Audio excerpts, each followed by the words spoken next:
This mobicel new model. It was power button. It was not working. So we find that it was be a water inside the switch.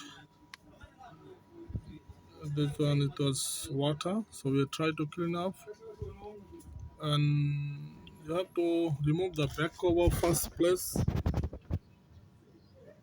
That you see the customer is correct the phone to put in the water.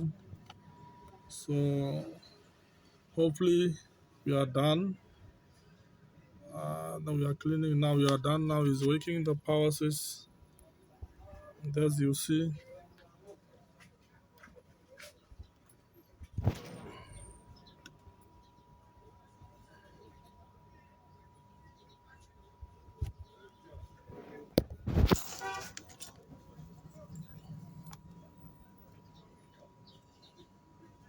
you see, so it's working.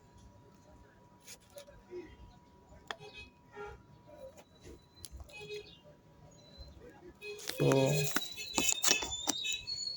please follow me and like and comment me next video.